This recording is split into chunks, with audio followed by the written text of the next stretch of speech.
I knew I was going away on quite a big trip, and I guess the biggest danger, really, people think it's animals or whatever. You're riding a motorbike for a lot of time, and as a young kid as well, I guess you've not fully settled in. Not sure we ever settled into riding motorbikes and stuff. But so I had a conversation with my mum brought it up with me, saying, look, like, if you don't, gonna get emotional saying this, but if you don't like make it, if you don't come back, like, what do you want us to do with your body, kind of thing, if we can get your body back.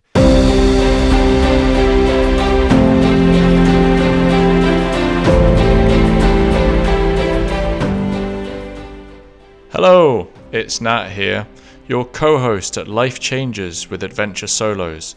Adventure Solos help people in their 30s, 40s and 50s rediscover themselves and meet new people.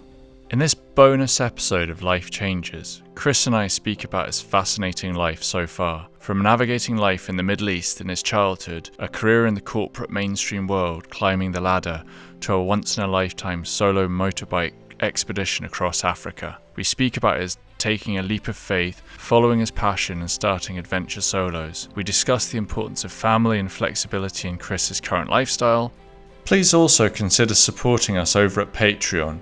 You can find details of that in the show notes below. If you'd like to learn more about Adventure Solos events, please visit adventuresolos.com and enter your details to sign up to the mailing list. My parents were from the Midlands, and I was born in Wolverhampton. I've got two sisters as well. I'm the middle one. So, yeah, we were born in Wolverhampton, but I don't know Wolverhampton. I left when I was 2, and we moved to West Yorkshire. Lived there till I was 9. I really enjoyed living there. Like, we were in this old cottage. It never got really finished, done up until literally the week we left. Being done up to sell it on. And now that I own my own property, I understand why that was, especially when my parents were working full time and had 3 kids. But I just used to enjoy playing out in the fields, really, and riding my bike. I think I spent as much time as I could. I probably do have ADHD, and that's always been a thing, like an attention span thing that I've struggled with, and being outdoors has always, I never realised it was a conscious thing, but that's always helped. So yeah, when I was 9, my dad got a job in the Middle East. So he was in HR, really, so could go into, I guess it spans every industry, but he ended up getting a job for an oil company out there for the first time. So we, as a family, when I was 9 years old in 1992, moved out to the Middle East.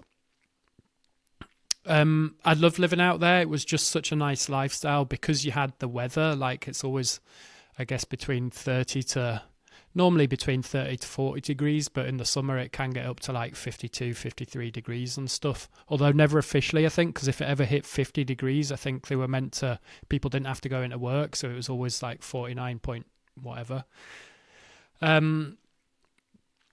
So yeah, I guess I just enjoyed that. It was a bit of a shock moving out. I guess as a kid, I didn't think I wanted to move out there, but once we got out there and settled into like an English school and stuff, it was just a nice lifestyle.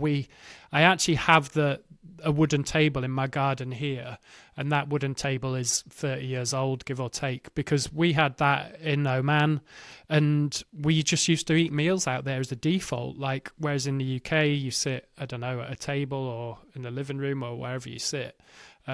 We sat outside, and it was so nice to have that, I guess, time and space. And there was a lot of, like, we were by the sea, so there was swimming, and obviously you got the weather for it and stuff. So that was a really nice lifestyle. So I was out there full time for 4 years. My parents were there for 11 or 12 years. And what was your schooling at that stage like? What were you going to a local school, or? I mean, all the schools out there really were sort of private schools. And so I guess my dad's company paid for education for the employees' families. That's sort of just had to be what the deal was to get expats out there. So yeah, it was a local English school that taught the whatever it was, English British curriculum. So yeah, I went to one school for a few years, and then went to a British school after that for a few years. And I enjoyed it, but I was never I never really applied myself, and I missed some of the, I guess, sport and stuff. Like, for example, we didn't have any grass pitches to play. You know, I used to play rugby by this time, and we played on, like, it wasn't far off gravel, to be honest. It was dust or dirt, but it was compacted. And to stop the dust coming up, they would sort of put water tankers over that would leave a layer of water. So over time, it got more and more compounded. So I thought we were playing rugby, but they were quite highly adapted rules. You didn't really have forwards and backs and stuff so much either. For if anyone knows rugby. But basically, if you tackled someone properly, I mean, I've got scars on my knees because you just get these flaps of skin that would come down. I know, but I have to say, I think that actually probably helped me. I've only just connected these together, but when I was then playing rugby, so I went to boarding school at that point, and again, that was funded by the company my dad worked for, which was brilliant and such an opportunity. But yeah, I just really enjoyed. We did have PE lessons for an hour or two each week, but we had what they called games as well, and we had that 3 days a week, 3 afternoons a week. So it was something like Monday afternoon, Wednesday afternoon, and Friday afternoon. And that was like 2 hours of 2.5 hours of proper exercise, like be it whatever the sport was, football or rugby, or I think we did a lot of outdoor pursuits. I did some mountain biking and stuff. And I really enjoyed that. And then on a Saturday as well, you had your matches, your fixtures. So like 4 or 5 times a week, you're doing quite a few hours exercise every day. And I think I just always enjoyed that release. So that was quite a big thing for me. So yeah, I was at boarding school from the age of 12, I think, to 18, and I loved it. There was 6 boarding houses. 4 of them were boys and 2 of them were girls. So there was more boys and girls, but it was mixed. So yeah, I guess I just feel that the house I was in, the people in my year group, we're sort of, you know, I don't have any brothers, and we were sort of like brothers to my mind. And I think we'll always be close. We don't always see each other that often, but actually even the weekend just gone, I was over in Leeds, probably a bit of an overdue catch up actually, but with one of those guys. And yeah, we stay in touch, and, you know, it's not every day, but yeah, we're still close.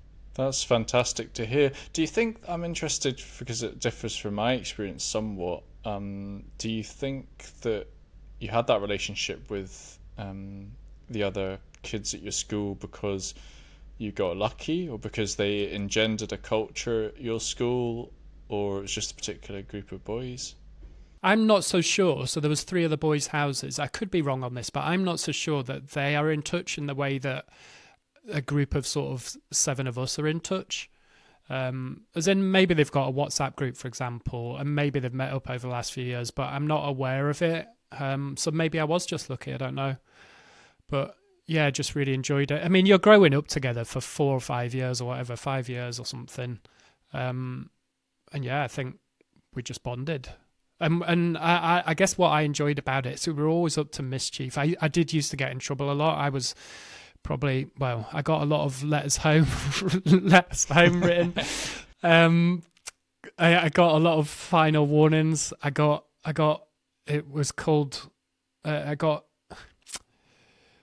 We had a thing called gating, which I used to get gated sometimes, which is then you have more checks to make sure that you're behaving yourself and that you're in the right place at the right time and all of this. And it's meant to be just a bit more onerous, I think, for you, and take some of your, I guess, freedoms away. Your free time, yeah. I remember we had the same kind of thing. It was called something very similar. But what kind of trouble were you getting in? It was always just, I guess I'd sort of see it as innocent mischief, like, and it's just schoolboy stuff. Like, I guess we used to play pranks, and then I would get in trouble, I guess, for smoking, and I never really liked smoking. I still think it's disgusting. But you would do it, I guess it was an entertainment thing. It was almost a game to see what you could get away with. So the smoking wasn't the exciting bit. It was like, oh, I've got to sneak into town, and you go the back way into town, and you got to be able to buy them from the shop. And then obviously you got to smuggle them back into school without being caught. And then you'd go and like maybe sneak up behind a building or in the woods or something. And then you'd have your cigarette and try not to get caught. And maybe you're creeping around at dark. And it was all that. It wasn't really. There was a bit that totally rings a bell with me now you mention it, because the adrenaline rush, you can't almost, it's kind of like you're defying authority.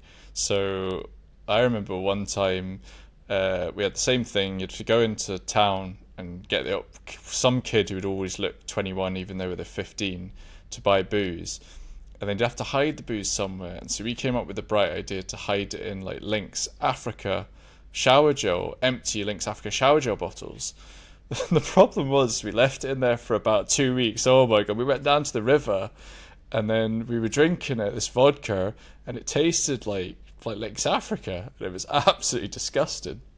Yeah, well, I have a similar thing. So lived in Scotland, and my friends would try and make me, Tom, he'd try and give me like a nice single malt and just be like, have some, and I'd try it, and it was rank because to me, whiskey, we'd go into the co-op in town. This is back in the days when you didn't have to challenge 25. You just had to look 18. And I looked older.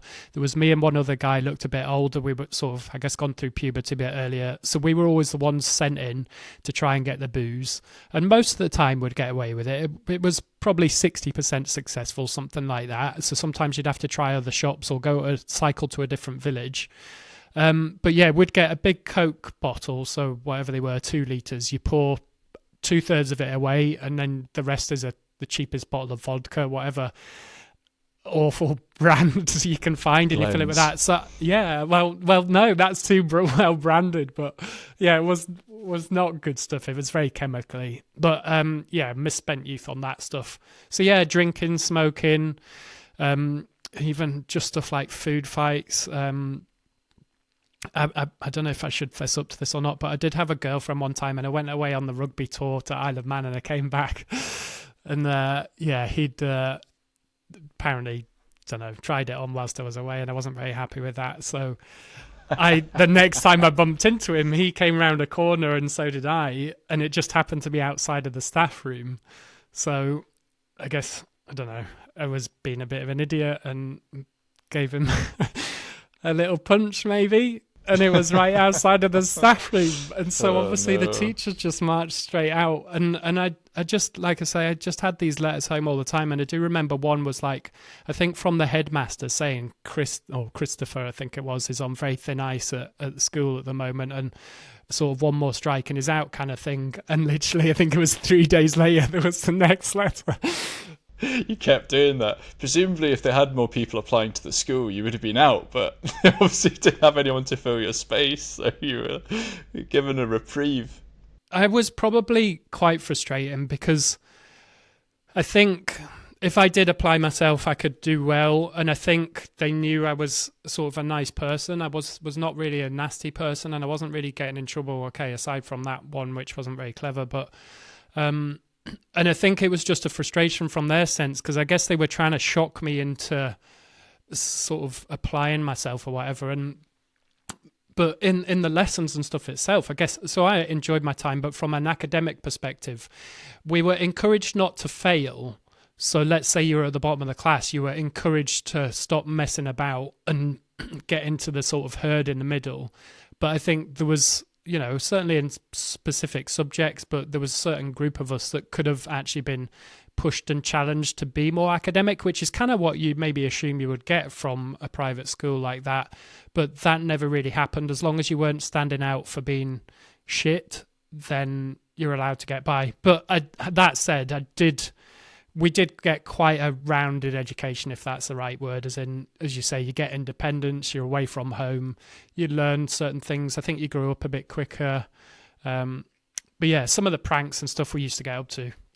I mean, the independence is quite a key word, and I think it's almost a double-edged aspect to our personalities. I think we probably have that in common because of our upbringing, the independence. But I mean, certainly independence, wanting to be kind of alone, and well, if I can describe it like that, or being comfortable in your own company, can be a skill set, but it can also be something that holds you back if you're, especially in relationships and things, if you're not comfortable being around other people all the time and you're not used to that. Certainly I've got male friends that I suppose they would have been called or would be called commitment-ophobes, that I think they're so independent that they just struggle. And I don't have any statistical backing for this at all, but I suspect that boarding schools probably people who've been to boarding school are probably more on that end of the spectrum, the independence, but also maybe struggle a bit more with letting people into their lives and having, you know, a relationship like that. I don't know if you'd agree or you just think that's complete bullshit that I've made up. No, I mean, I think that kind of stands true for me, but I've never associated it with that. But it's possible. I'm just trying to think of my group of friends, and yeah, yeah. I mean, you might be right. I'm that does ring true, but it's a very small sample size, I guess. So you could be onto something, but I've never thought about it in those terms. But I mean, there was that's, you know, as I say, there's a lot of positive attributes to the independence. It allows you to kind of sort of maybe a bit staid language, but stand on your own 2 feet, and, you know, and do things like start your own business that you've done. So it does give you some confidence to go out into the world, and you don't always need people to tell you what to do because you've from a young age been Have that confidence. Yeah, traveling and stuff has always been, I guess, almost within the comfort zone sort of thing. I've done, you know, big motorbike trip through Africa and some dodgy countries where you're not meant to go and stuff. And, you know, obviously there's scary times, but yeah, it's all fairly within the comfort zone. So maybe a lot of that does tie back. I think there's something that it took me a long time to learn. I only learned this. It was in one of the times I went traveling. It was when I left Glasgow, actually. So whatever that is, let's say 8-9 years ago. So I learned something about myself because I had always known I'd been very independent, and I was sort of got stuck in the wilderness because the trip was that long. I had 2 weeks almost without other human contact, and this was before people had been through lockdown or anything. So it felt like quite a unique experience at the time, but yeah, being in that isolation and knowing I was a very independent person, but realizing that I needed others around me. And actually, sometimes I can probably be quite needy almost for other people's attention and to interact with other people. That was a big eye-opener that, yeah, independence and needing to be social around other people are very different things. Yeah, it's a strange dichotomy, that, like, being comfortable in your own, just being on your own, but also needing to have other people around. It's kind of doesn't always seem to sit together, but I totally know what you're talking about. I remember going on a trip myself to Scottish wilderness, and I'd always wanted to do it, and I did it when I was about, I can't remember, 26, 27 or something like that. And I went out and just took a tent, took a fishing rod, went into the wilderness, and I was due to spend, it was a bank holiday weekend, I was due to spend 3 nights alone in the wilderness. Well, after 2 nights, I was bored out of my brain. So I just thought, sod this, I'll just go back to Glasgow. And actually, again, it was probably a similar thing. It just taught me a lesson, which was, what is it, that Alexander Supertramp in that film Into the Wild, which is one of my favourite books and films, is, I think it's the quote is something like happiness is best shared or something like that. And I think that's true.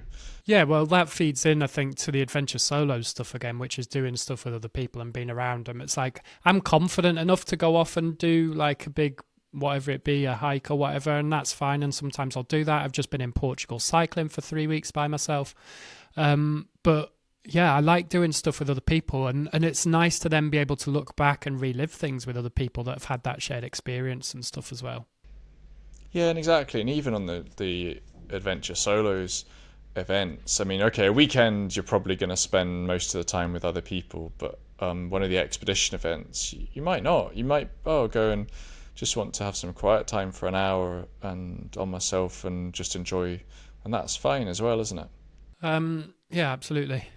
So where have we got to in your journey? This is what I think of when I think of boarding school, which gives an example of sort of the silly mischief we used to get up to. And this, I'm sure, is very public schoolboy stuff, but we had a thing. So you have all these weird names from each school that evolves, and I suspect they're still there, but I'm not sure. But one of the things we did was stomping.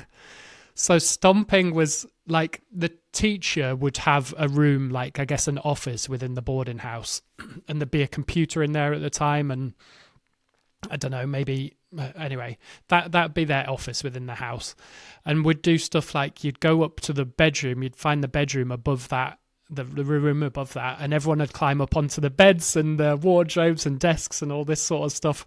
And then obviously you get a group of like, say, maybe 6 or 8 of you, and then on 3 you jump as high as you can, all land on the sort of floor, which is the ceiling for the room below at the same time.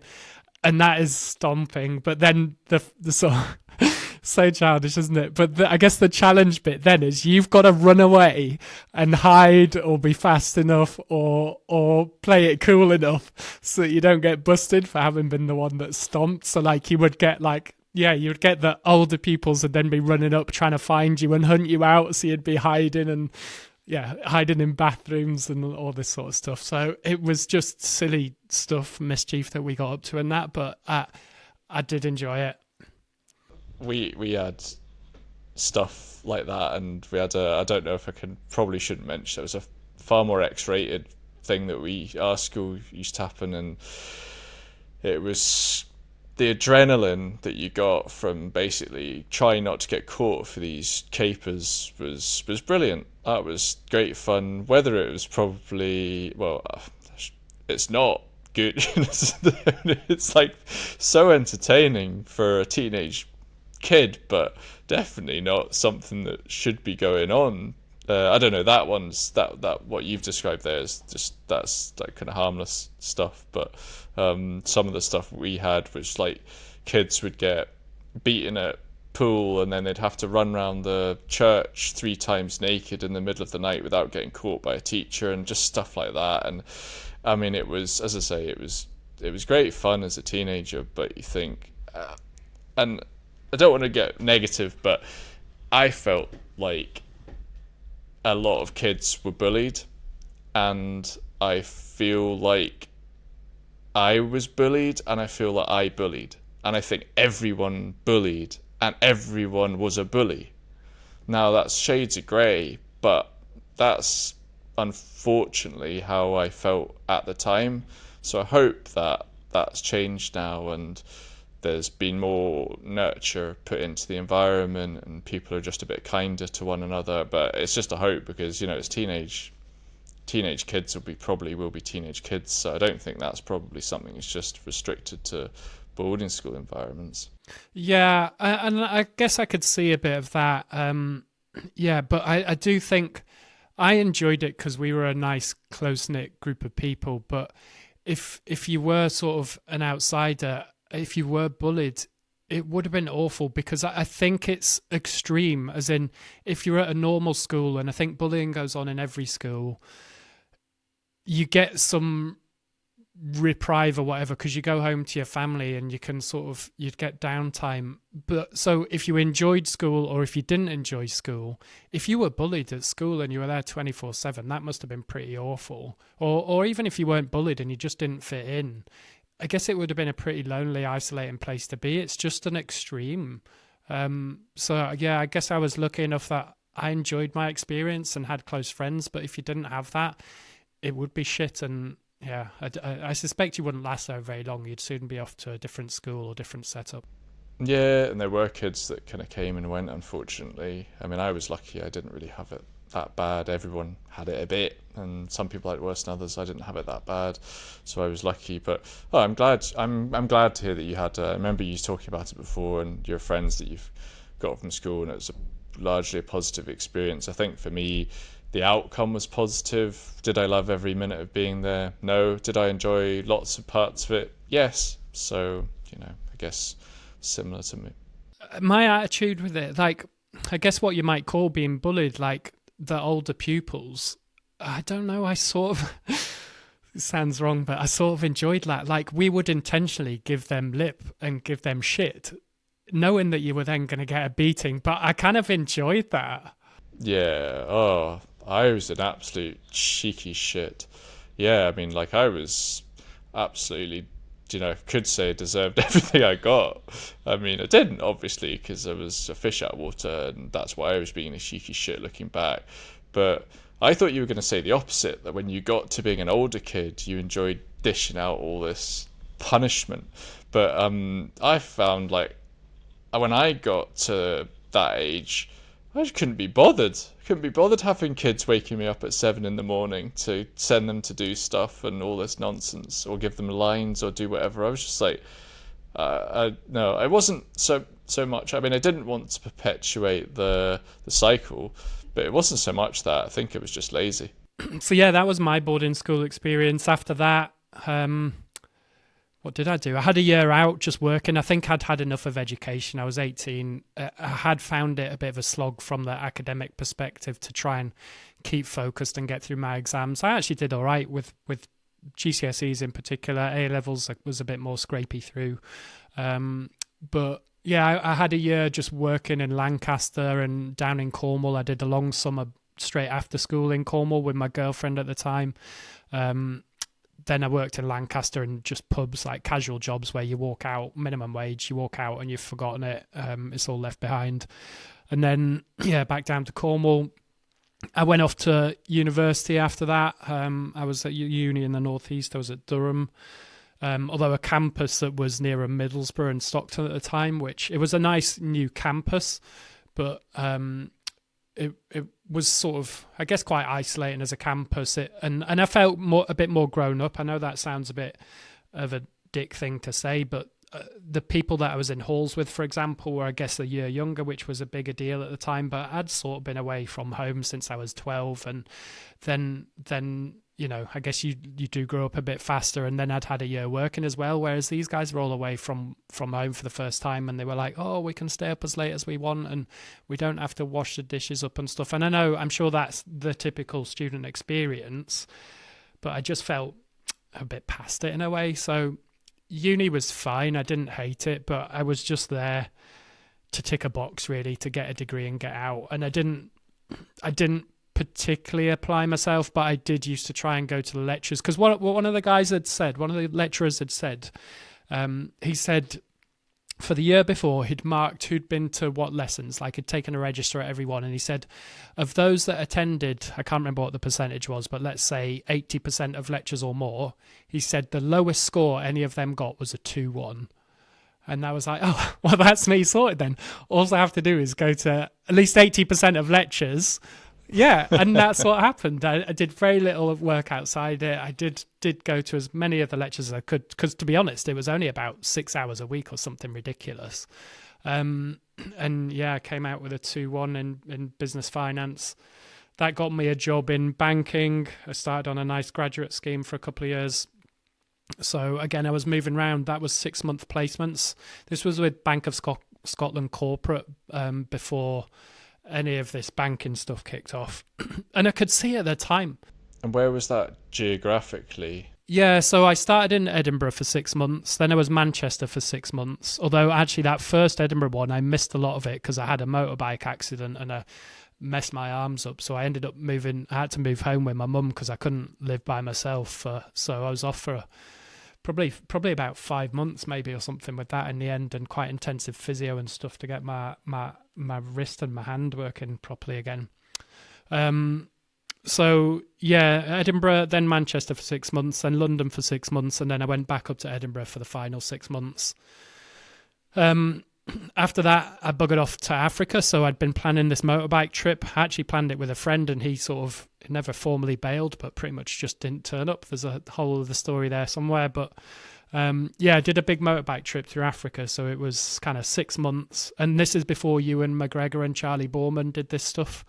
You're the original Long Way Down.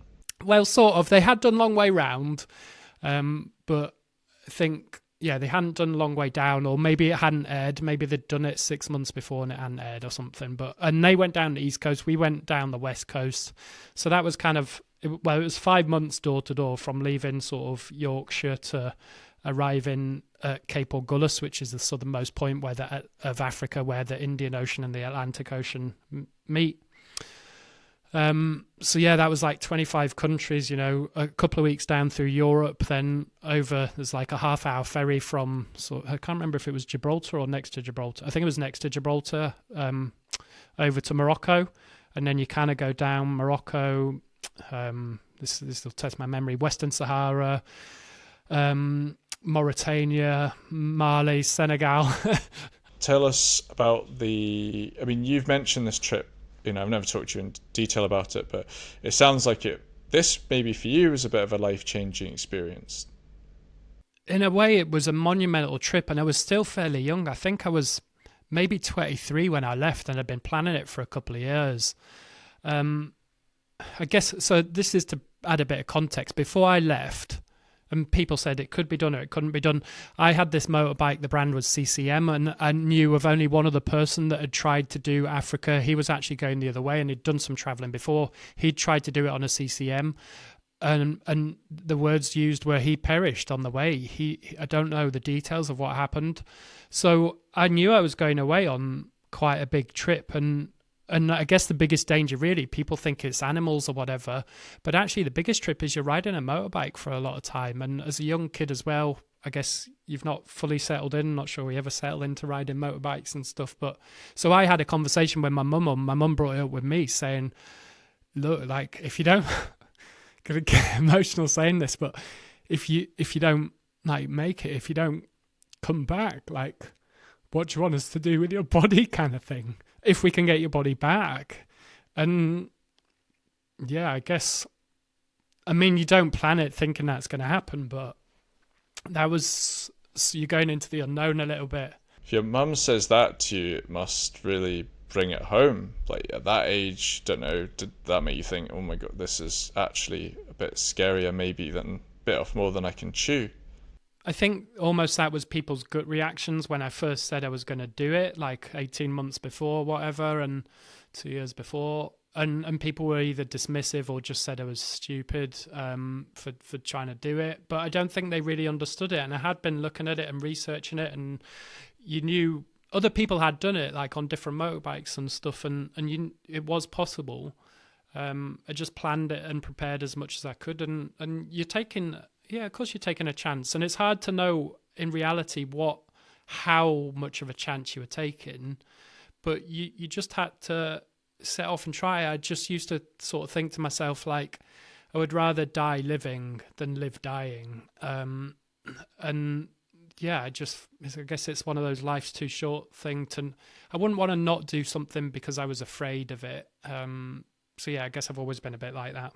And perhaps we could maybe talk about it in more detail another time, but in a nutshell, you obviously survived it, but what was your kind of takeaway? Did you enjoy it? Yeah, I did really enjoy it. It was scary setting off by myself because, as I say, I'd planned it with someone else. He pretty much didn't turn up. He was meant to meet me in Morocco for a bizarre reason or story that came about, but that didn't happen. So I was in Morocco by myself, and I was like, well, I'm just going to start heading south now and take it one day at a time. And luckily, I bumped into two really great guys, Dan and Ed, that I'm still friends with and still see, WhatsApp group and see once a year or whatever. And we travelled the middle half together, really, and sort of they almost literally, I was a few years younger than them. We pretty much, our formation riding along was normally me in the middle, and one of them in front and one of them behind. Some of that was practical. They had comms and could speak to each other, so it made sense for me to be in the middle. And they had sat navs. It was very early stage sat nav. I just had Michelin maps, so they were a bit better in the cities and stuff. So yeah, I think we were a good threesome, if you will. And we did the dangerous countries together: DRC, Congo, some of Angola, I guess Nigeria and stuff. Some of the more scary places. And did you ever have any close encounters? I guess it's like, how much do you want to hear? We did, but I would want to caveat it heavily with, it's easy to tell the scary stories and stuff, but like 99% of people were good, friendly, happy people, really pleased to see us, intrigued with what we were doing. And yeah, there was a few moments where there was sort of one or two scary moments. I did nearly decapitate myself on a barrier. It was actually the Congo border barrier that was just not there was no indication it was there. I was riding along a dirt track, stood up, and it was this scaffolding bar kind of gate. And I honestly, like, this is on video as well, actually. There's a shite old pixelated video somewhere where, so there was, I guess, that side. But yeah, there was one or two. We got stopped by armed bandits, and they were like just kids, probably high, and had machetes and guns and stuff, and stopped us. And it's easier to tell the horror stories, I guess, is my point, though. Whereas actually, So many people were so welcoming, so hospitable, had very little and would share stuff with us or try and look after us and help us, and it's just wonderful. So yeah, that was Africa. I've read that account of can't remember the guy's name. I mean, lots of people have done it, but one of the account of British guys cycled around the world and... Mark Beaumont, is it? No, that's the Scottish guy. We went for a talk with him years ago, I remember, in Glasgow. Not him. It's an English guy, I think, who's done it. He now does these books. Alistair Humphreys. That's it. Alistair Humphreys. His book is full of nice anecdotes about people just generally being supportive of his journey and being friendly, etc. Yeah, I needed to get a job when I came back to pay off some of my debts from the trip. I'd saved as much as I could, but I did end up taking out a loan just before I went. So yeah, I ended up, that's when I did get offered a few jobs, one in Manchester, one in Glasgow. There was another one, I think that was Edinburgh maybe. Yeah, it was a couple of banks and this firm, which actually ended up, the two people that were hiring me, there was going to be three of us. I just didn't have quite the right feeling about it. And funny enough, they ended up, they got off in the end, but they ended up going through this like court case where they were up on like, I guess, tax avoidance, running a tax avoidance scheme or something like that. And they were offering me more money and this glam lifestyle and stuff. And my spider sense was just sort of ticking a little bit. And I thought, this is a bit unprofessional and stuff. So as a like 24-year-old or whatever I was, I took a lower paid job offer. And yeah, thankfully, I think that was absolutely the right thing to do. So I ended up in Glasgow, as I say. I worked with this guy, Graham, that I got on with really well for a long time, that you know as well, Nat. And that's kind of how our paths crossed. Really enjoyed that. That was funding technology companies. We were doing something quite new in the UK. We were funding loss-making businesses that were venture capital backed. It was very different. It was always a real challenge, even internally. We were always having... Yeah, it was always a fight, and it just never got easier. And as I say, when it became more, we wanted to spin it out, I think, and when it became more vital to the banks, more important to the bank and the bank's strategy, could see that was never going to happen. And that's kind of what drove, along with some of the relationship stuff and things, drove me to getting itchy feet. So I headed off, did some more traveling. So this is where I did a whole load of different things. I was actually sort of planning a South American motorbike trip with a friend, and then he'd got the same motorbike as me, modified it the same way, and then him and his missus decided to have a kid, so it all went on eBay very quickly. So I was like, what am I going to do? So I filled it with a whole load of different stuff. That's when I rode a motorbike actually out to Greece. I spent 6 weeks doing that, a bit of a long way out there. Worked in Greece for a few months as this mountain bike guide. That was knackering, actually. No, you didn't really get a day off. It was hardcore. I spent 3 weeks riding back from that. Then my friend Stu and I flew out to America where we did this hike, which is the John Muir Trail, which is where I had that kind of experience about. He left halfway through and I was kind of left in the wilderness by myself. And that was, an eye-opening experience. I think I did some other stuff. I went to Egypt with my sister. I went to Iceland for a friend's stag and then wedding. I feel there might be something else, but then I went to France. I'd never applied myself too well at languages at school. I think I kind of touched on some of this before, but as you grow older, you realise that you should have, and maybe you'd like to have played a musical instrument or spoke a foreign language. So I went to a French language school in Nice in the south of France for a few months.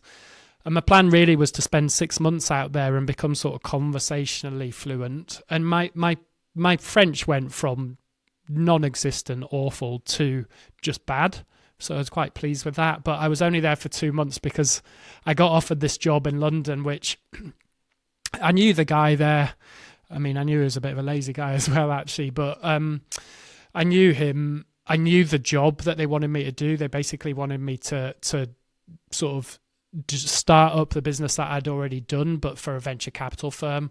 So I sort of got taken in to do that. Although I wasn't sure I wanted to go back to the industry and I wasn't sure I wanted to be in London, it just made no sense for me to turn that good offer down. So I negotiated hard as well because I wasn't that fussed because I was happy in France. I negotiated hard. I got what I was asking for pretty much. So it just didn't make sense to turn that down and then in a couple of months be job hunting. So we did agree like I could stay an extra few weeks or something there, but I kind of came back earlier than I'd intentionally planned to start this role in London. And I guess I realized pretty quickly that it wasn't where I wanted to be or what I wanted to do, but the money was good. So I did that for a couple of years. Well, 3 years, really, 2.5, 3 years. Saved up as much money as I could, really. And that went into sort of, decent deposit and chunk on a house, and then some money to spend doing it up, which is what I did for the next 9 months. So that kind of got me to the point where, yeah, I had this house. It was pretty much done up, had some equity in it, but not a lot of cash. And that's when I'm like, okay, so what are we doing for income then?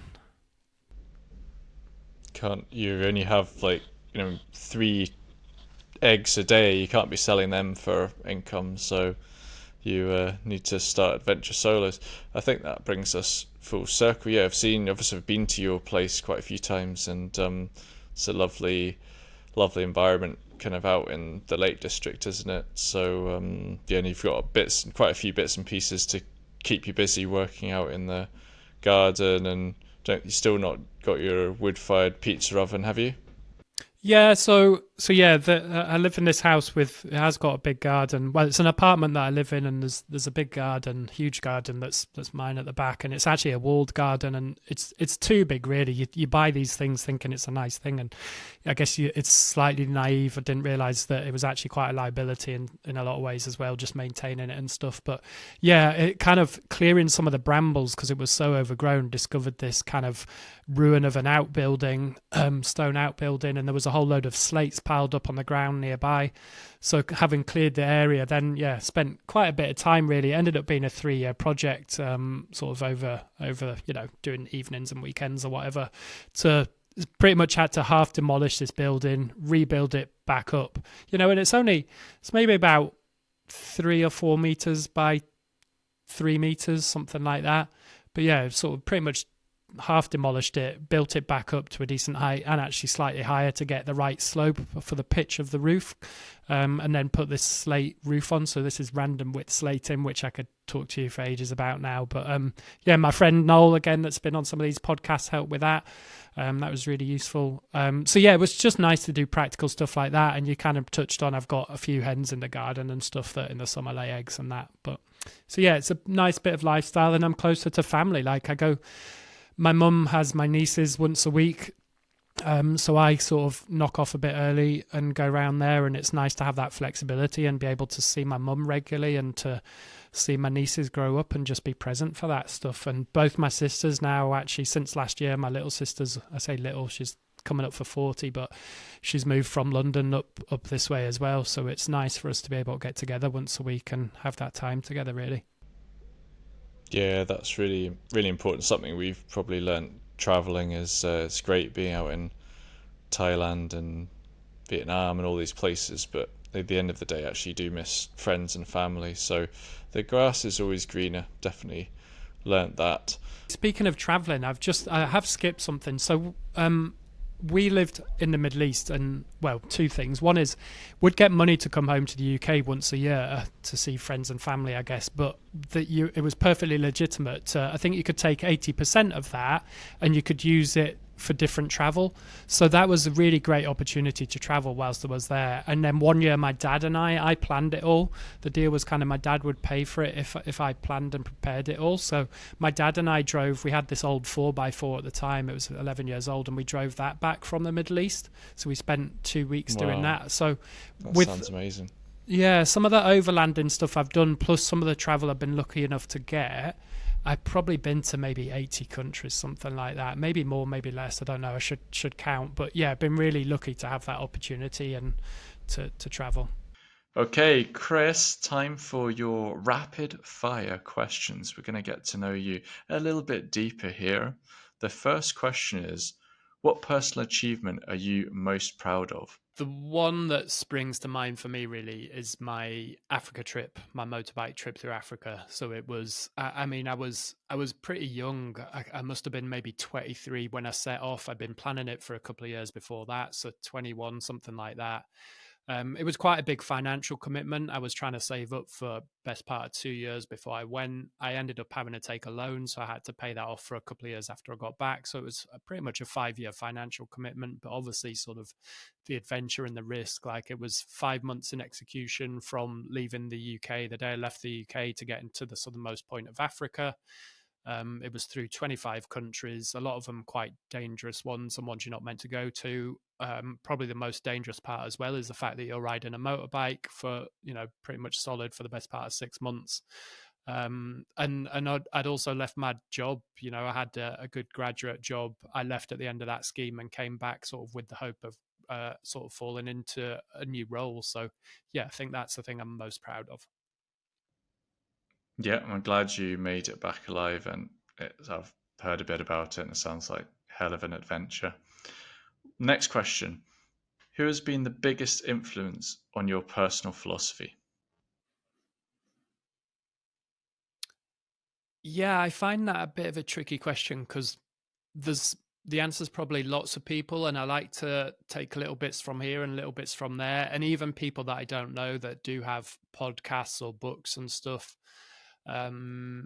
People around you, bits from family and parents, and some of it, to be honest, is even, I don't want to have that habit or I don't want to be like that as well. So I'd struggle to give any one name, I think, but that's not to say that there's not people there. It's just, yeah, I guess you try and pick and choose and do what you feel you can take on and adapt and all that kind of stuff.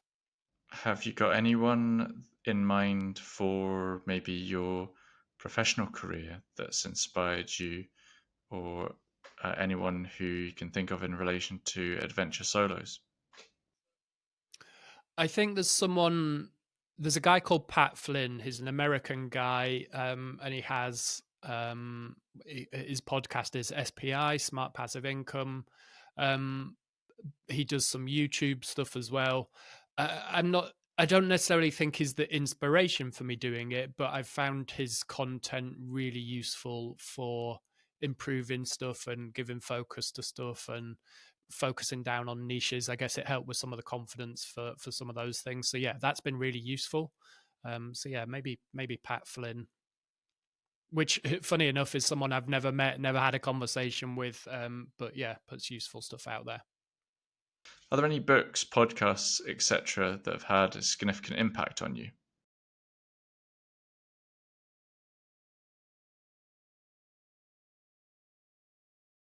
There's a guy called Dan Buettner.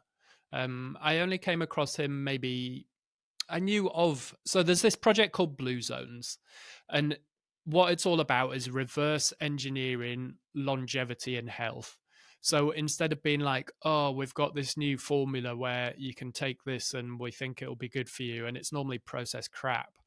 What they've actually done, and this was sponsored by National Geographic, I think it started in something like 2003. So it's like a 20-year project, decades long project. But they basically found the 5 regions in the world where people live the longest. So the most number of centenarians, if I said that correctly. So people living to 100. And what they did was they went and studied how those people had lived their lives, and not just how people live in those places now, because obviously things have changed, but how they would have lived over their lives of 100 years or whatever. And so my understanding is they gathered masses and masses of data from these 5 places. One is one is an island south of Japan. One is in sort of, it's not Sardinia or Greece or somewhere like that. One's actually sort of, I think, like a religious community in California somewhere. Maybe there's somewhere in South America. But anyway, I found that really interesting. I love the fact that there's data there. So this is one example. So everyone knows smoking is bad for you, and one thing that their data sort of tells them is that not smoking gives you 2 additional years on your life. There's another thing you can do that adds another 2 years to your life, according to their data, which is eating a handful of nuts each day. Now, I thought I didn't like nuts, but I've just it's these little nudges that are built into my lifestyle. So I have now this little sort of pot or whatever you want to call it on the side. in the kitchen. And whenever I go through in the morning, to make a cup of tea or have some toast or whatever, then I see that and I try and have a handful of nuts. So I have done that today. And like I say, I didn't particularly like nuts. So I started off with a lot of pine nuts in there, which to me isn't particularly nutty, but then started slowly, I guess, mixing that with higher concentrations of nuts like chopped hazelnuts. So yeah, I guess that's something. Dan Buettner and that Blue Zones, and there's various books and stuff. And actually, recently, I think there's a Netflix thing about it, which I still need to sit down and watch. So yeah, that'd be my answer to that.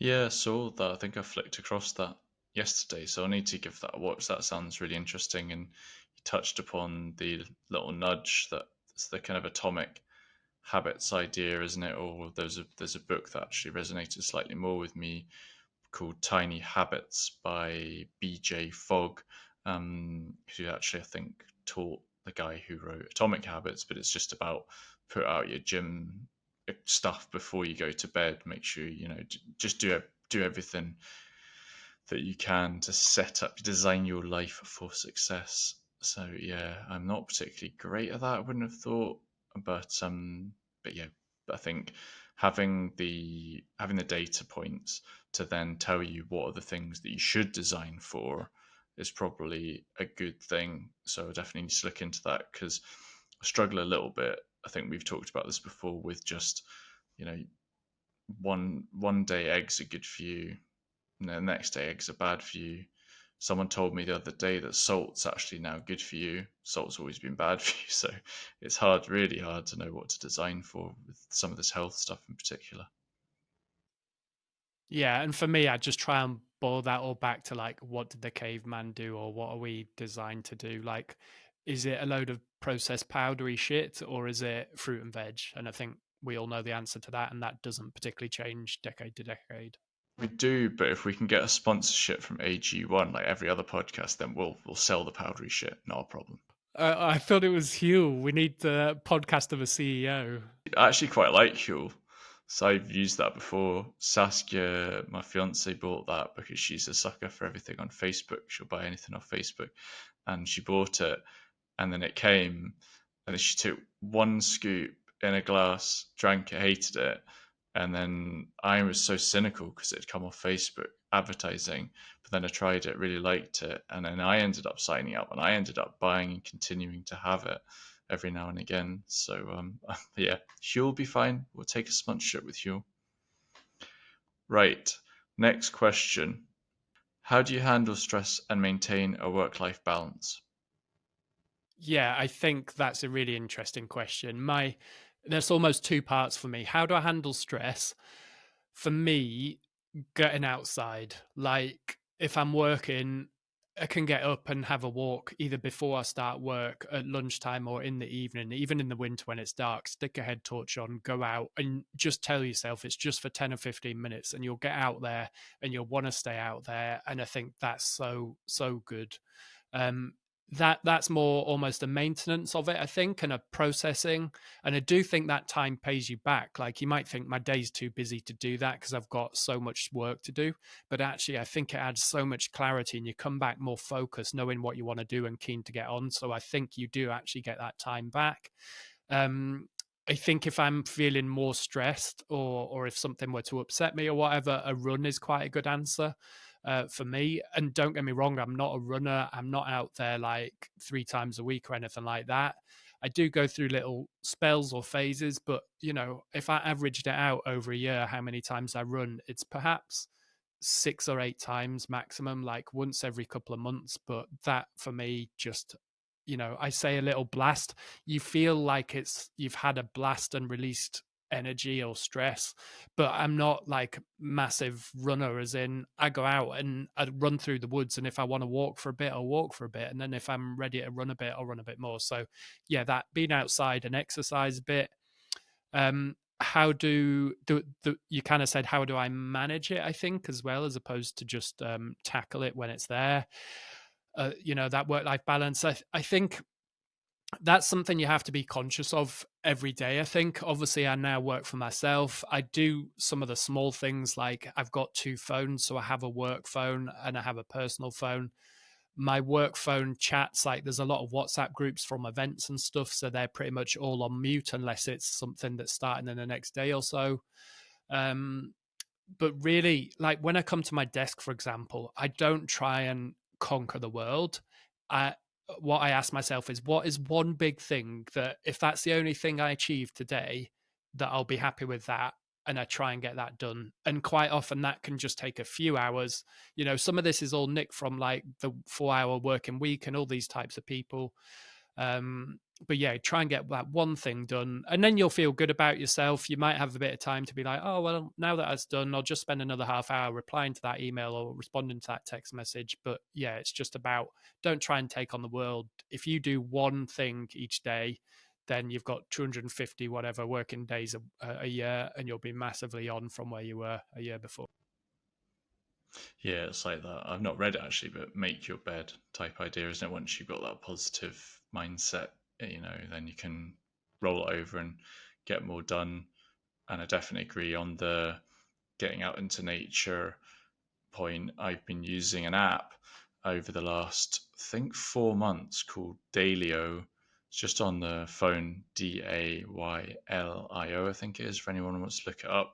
But basically, every day you just it's quite nicely laid out, but you just push what you've done for the day. Did you eat healthily? Did you go for a walk? Did you go to nature? Did you drink alcohol? What did you do?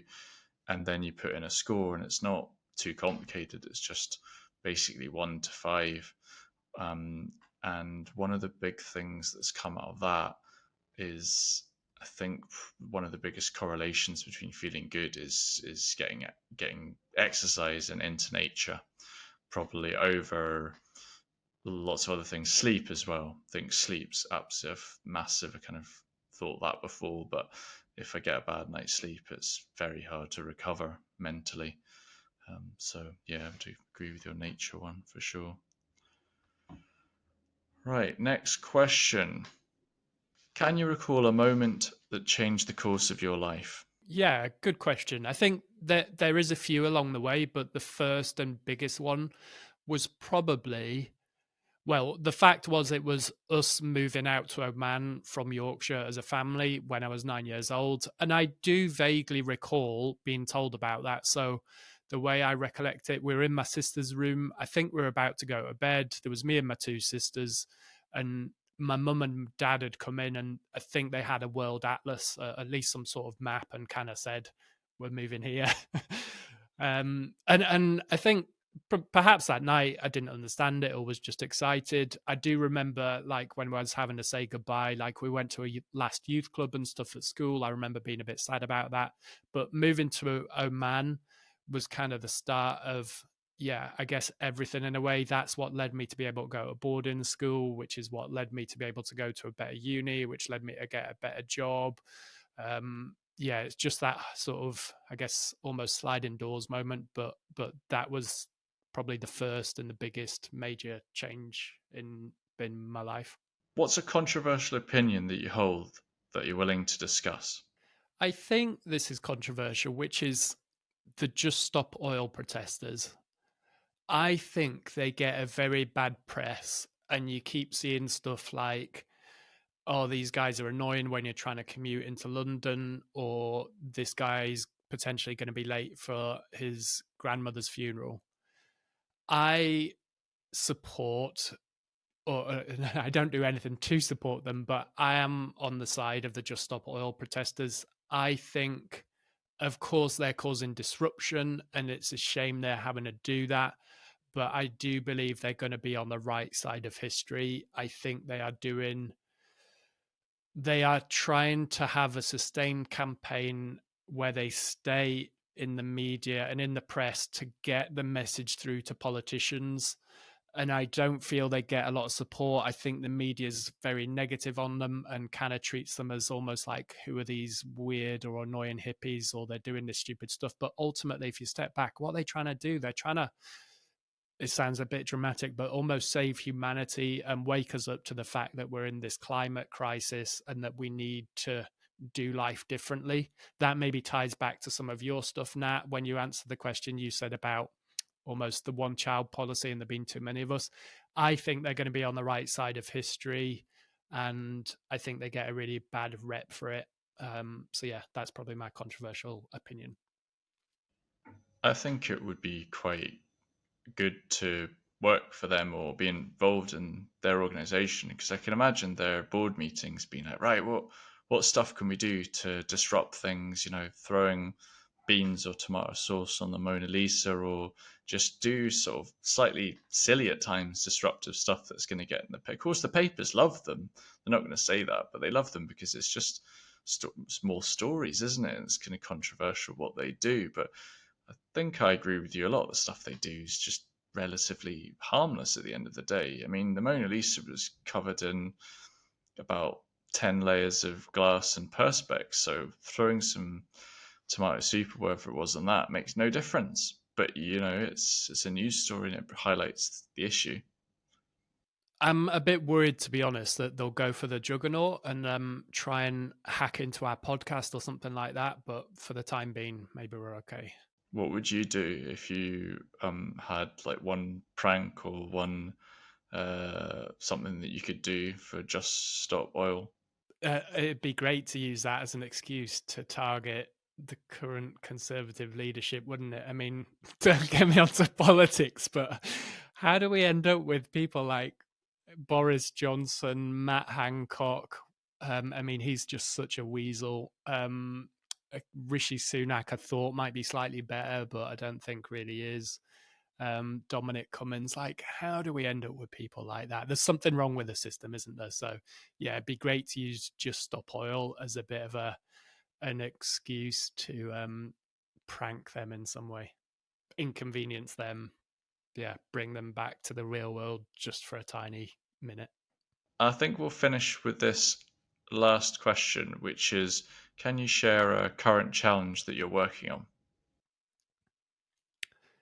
Yeah, so maybe there's two bits. So if I step back from my life now, what would I like? One is the business financial side. Adventure solos and hopefully this podcast, Life Changes, needs to grow. It's not financially sustainable for me right now. I don't need to be a multimillionaire, but I do need to pay the mortgage and pay the bills. So that's, I guess, a medium-term goal. It's been going on for a while. It's going in the right direction, but that's one. And actually, if you're listening, you can help with that. Just head on over to adventuresolos.com and sign up to the mailing list. The other, I guess, is my personal life. So I'm 41 at the moment. I am still single. I guess I always thought I was going to have sort of, I guess kids and, a life partner or whatever. And that's not where I'm at just now.